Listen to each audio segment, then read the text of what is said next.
Hey everyone, we know how hard it can be to keep up with the latest news in Israel, so if you haven't had the time to stay on top of what's what in the Holy Land with ILTV, have no worries. It's time for our new show this week in Israel, where we'll give you the scoop on everything you need to know about the last 7 days right from Tel Aviv. I'm Natasha Kirchuk, here to keep you informed. Prime Minister Netanyahu made a trip south yesterday for the renaming of the Dimona nuclear reactor in honor of the late Israeli leader Shimon Peres.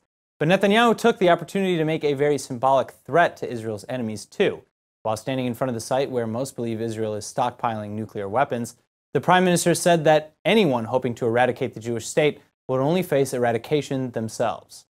צה"ל יוסיף לפעול במלוא הנחישות ובמלוא העוצמה נגד ניסיונותיה של איראן להציב כוחות ומערכות נשק מתקדמות בסוריה, ושום הסכם בין סוריה ואיראן לא ירתיע אותנו. וגם שום איום לא ירתיע אותנו.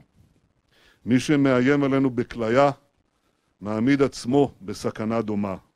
ובכל מקרה, הוא לא ישיג את מטרתו. Considering where Netanyahu made this edict, these words are backed with a bit of veiled truth. For many years now, Israel has maintained a vague policy on neither confirming nor denying its nuclear capabilities, but it's widely believed that the country has stockpiled dozens, if not hundreds, of nuclear warheads. If true, this obviously gives Israel a serious defensive backbone, but the Israeli government has also received flack for hiding this project from the world and refusing to sign the Non-Proliferation Treaty. Some have pointed out a contradiction in the fact that Israel continues to rally against the JCPOA nuclear deal with Iran while maintaining an undisclosed nuclear arsenal themselves.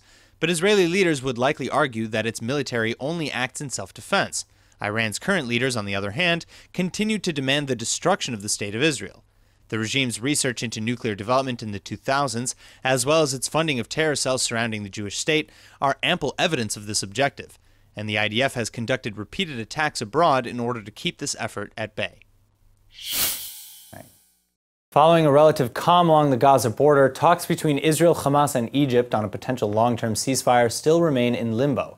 Hamas leaders are claiming that while negotiations are indeed still underway, the terror group would launch a cascade of rockets if and when those discussions fall apart, an act that would most likely spiral the region into a new all-out war. The fate and very nature of these ceasefire talks has put regional allies and rivals at odds like never before. First and foremost is the fact that Hamas stands to gain a lot of credibility and authority if it indeed lands a ceasefire deal with Israel. An emboldened Hamas would potentially stand to steal a lot of influence from Palestinian Authority President Abbas's Fatah party in the West Bank. Needless to say, this is not exactly a favorable outcome for Israel nor the United States.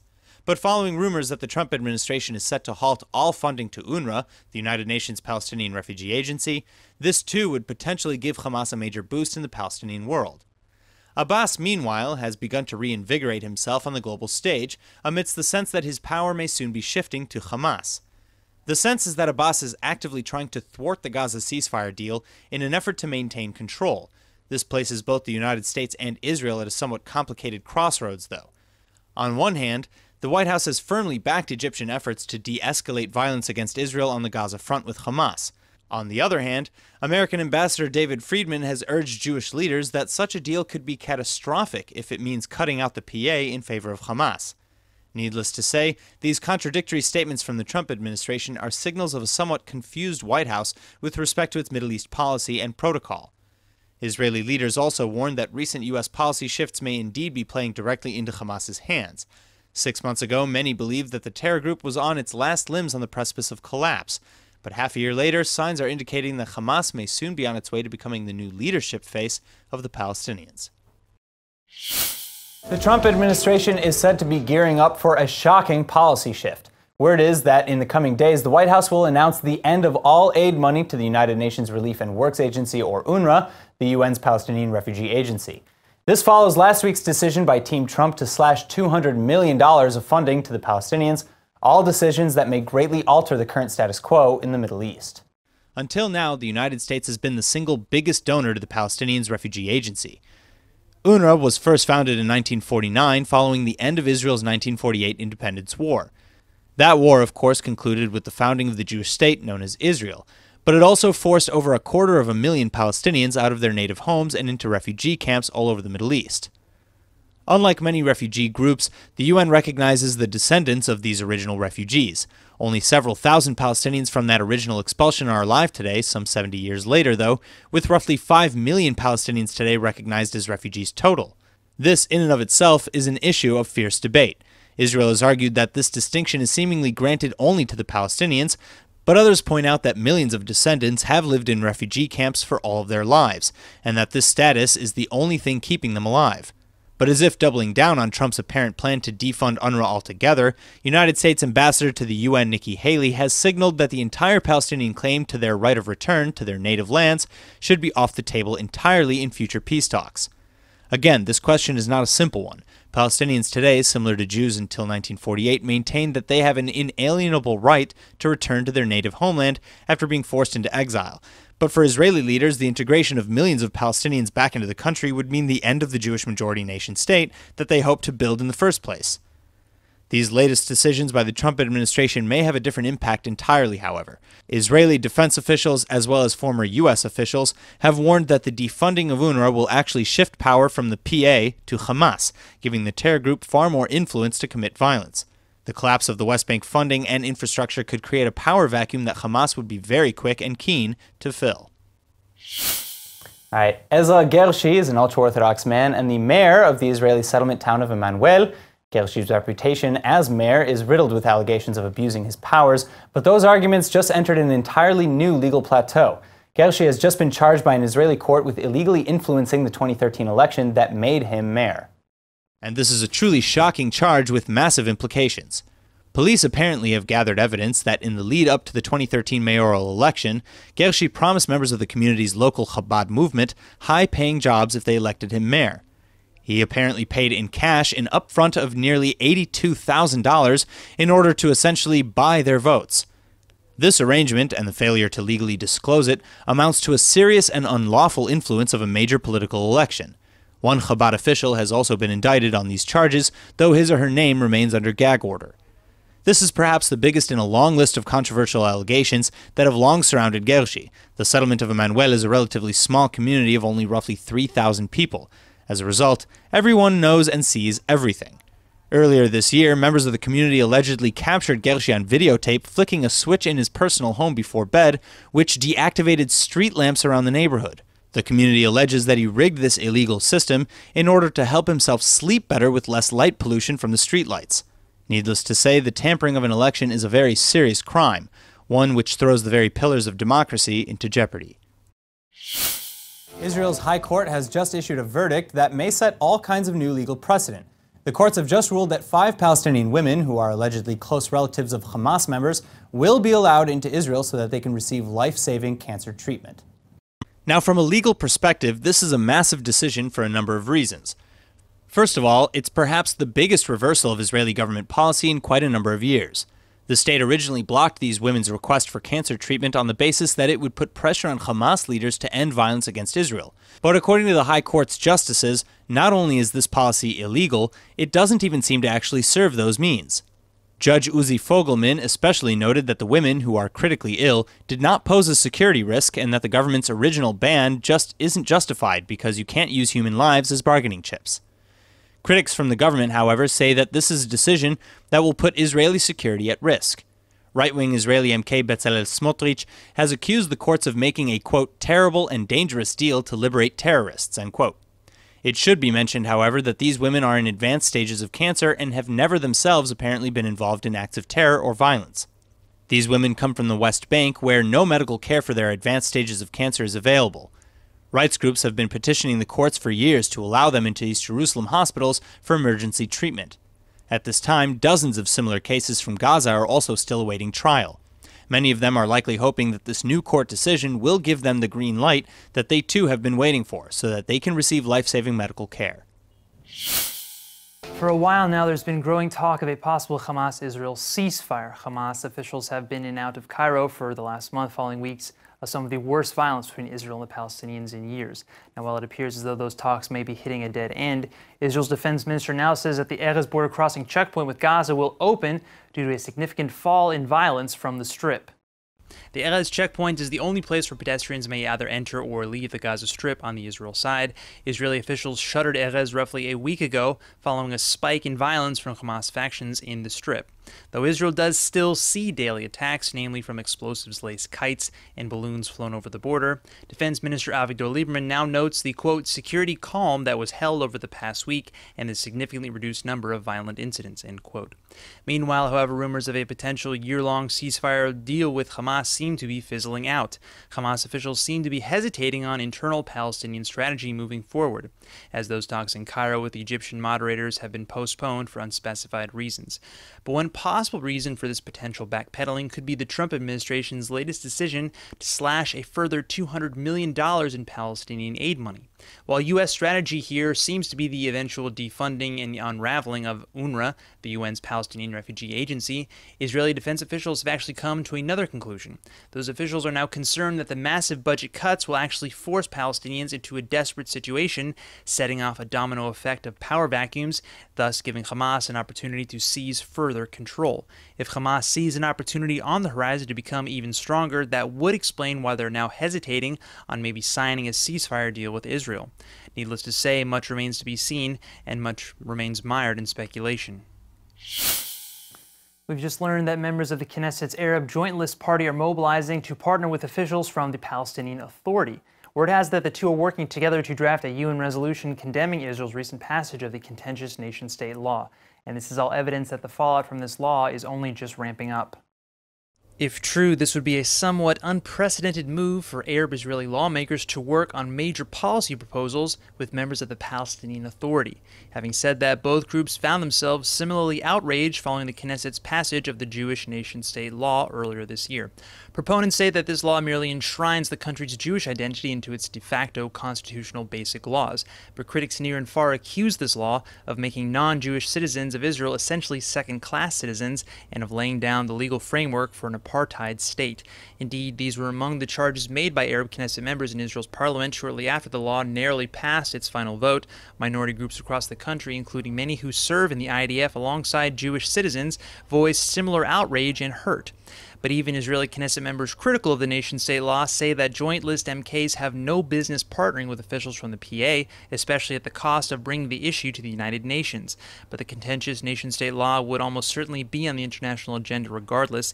Nations around the world have voiced their extreme concern that Israel's new direction is headed towards systemic discrimination. Even Israeli President Reuven Rivlin protested this law from the get-go, warning that it actually goes against the ideals of Zionism and would only come back to hurt Israel altogether. Rumor is that several Arab MKs are drafting a UN resolution with Palestinian leaders calling to condemn Israel over the passage of the new law. Palestinian factions have reportedly wanted to take things even a step further by requesting Israel's expulsion from the United Nations for violating charter agreements to uphold a fair and equal democracy.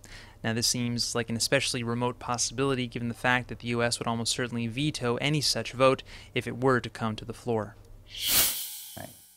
Following a relative calm along the Gaza border, talks between Israel, Hamas, and Egypt on a potential long-term ceasefire still remain in limbo.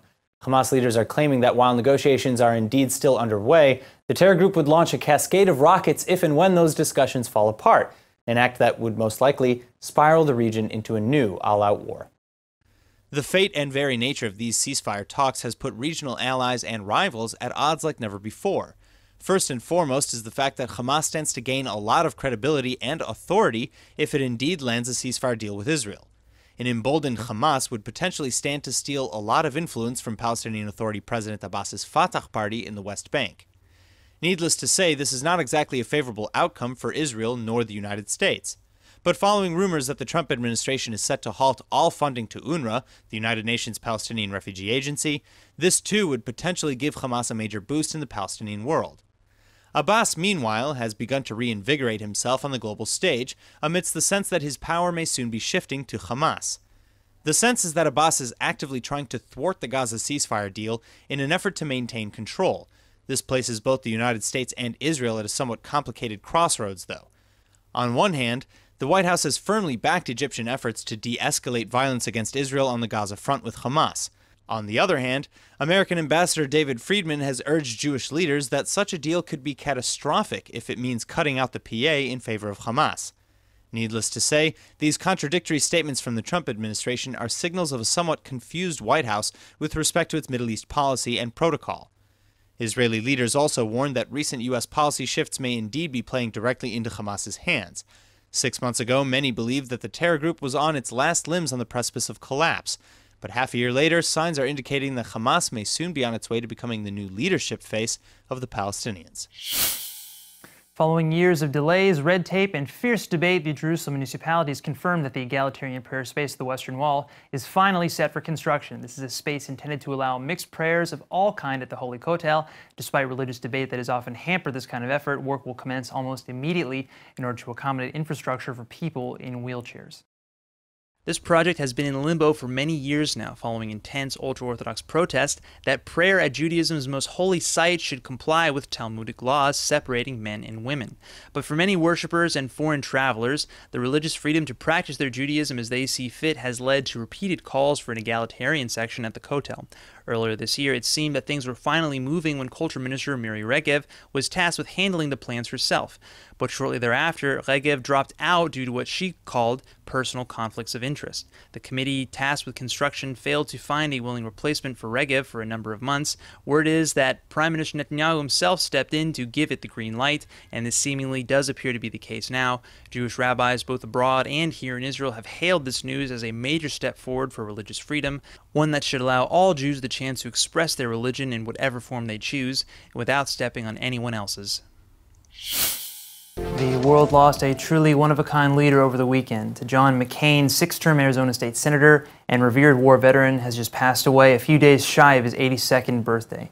Israeli leaders from across the spectrum have mourned McCain's death as a major loss for the world. Prime Minister Netanyahu has published his condolences on Twitter, saying, quote, "The state of Israel salutes John McCain." The third generation in a long line of Navy men, McCain was a naval aviator during the Vietnam War. When his plane was shot down over the North Vietnam area in 1967, he was quickly captured by the Vietnamese and remained their prisoner of war for nearly 6 years. The years of physical and psychological torture he sustained during that time left quite a toll on his body, one that he would feel until his final days. But less than 10 years after being freed from his Vietnamese prison, McCain found himself entering politics. In 1982, he was elected to the U.S. House of Representatives, followed by his election to the U.S. Senate in 1987, where he would continue to serve for the next 20-plus years in 6 consecutive terms. During that time, he maintained a largely conservative platform, and yet he also defined political bipartisanship and cooperation by being willing to go against his party, the Republican Party, when he felt it was right to do so. I think the message that the American people are sending us now is they want us to work together and get to work. I think we ought to let Senator Clinton, who is obviously qualified and obviously will serve, to get to work immediately. That reputation as a kind of maverick in the GOP was never more apparent than during the early days of the Trump campaign. McCain initially endorsed then-candidate Trump, a sort of maverick in his own right, only to publicly unendorse him following the leak of the infamous Access Hollywood tape. In that footage, originally filmed in 2005, Trump can be heard making inappropriate and offensive comments about women, comments which many felt were tantamount to admissions of sexual assault. Trump at one point refuted McCain's title as a war hero, saying at a public rally that, quote, "He is a war hero because he was captured. I like people who weren't captured," end quote. In the most public of their clashes, McCain famously gave the final decisive vote to strike down Trump's proposal to repeal and replace the Obamacare health plan, giving Trump one of his biggest legislative failures in his presidency. But in Israel, the legacy of John McCain is one of great support for Israeli interests, security, and friendship. Leaders from both the left and the right have praised McCain's fearlessness to vote with his heart and his mind over politics. After a long fight with brain cancer, John McCain's body is finally at rest, but his legacy will always live on. I'm going home for a while to treat my illness. I have every intention of returning here and giving many of you cause to regret all the nice things you said about me. And I hope to impress on you again that it is an honor to serve the American people in your company. Thank you, fellow senators. Mr. President, I yield the floor. The Israeli military is preparing another significant upgrade, and in a very different way. IDF officials have announced a new pilot program that would see male and female nurses dispatched to assist army doctors who are sent behind enemy lines during wartime. This is a major and long-awaited reform, considering that the Army is in desperate need of trained medical professionals. The benefit of having a team of support nurses, especially in a situation of war, cannot be understated. Nurses receive much of the same training as doctors, meaning they can take over for a doctor's work if he or she is needed on a more urgent patient. And now, while only beginning a test pilot program, this would mark the first time that nurses would be trained for such duties in the battlefield. Roughly 83% of soldiers killed in the line of duty die in that first crucial hour after injury due to blood loss. This is an especially tragic figure to consider when you imagine that a simple tourniquet or proper first aid might have saved their lives. But a trained brigade of IDF nurses assisting doctors spreads that life-saving capability way, way out. Even off the battlefield, recruits with medical problems typically wait months to see an Army doctor. Another problem that, again, could be greatly reduced with a fleet of highly trained nurses. This new pilot program will put recruits through 3 years of training and studies for the job, not unlike actual studies in medical school. And this potential upgrade also comes with some new hardware. Battalions will be granted 2 additional armored combat vehicles in order to assist medical teams with evacuation, extraction, and emergency treatment of wounded soldiers in the battlefield. All the proper medical tech will also bolster these units, granting them the ability to perform snap-in-the-moment blood transfusions from dry plasma. Now, while religious leaders have often slammed female participation in the Army altogether, especially in combat roles, I don't think anyone can argue that this program's bottom line would simply save more lives. So regardless of gender, many believe this next generation of combat nurses is a much-needed step in the right direction. That's it for this week's Roundup. Tune in next Friday for our next episode of This Week in Israel. I'm Natasha Kirchuk, and thanks for joining us from Tel Aviv.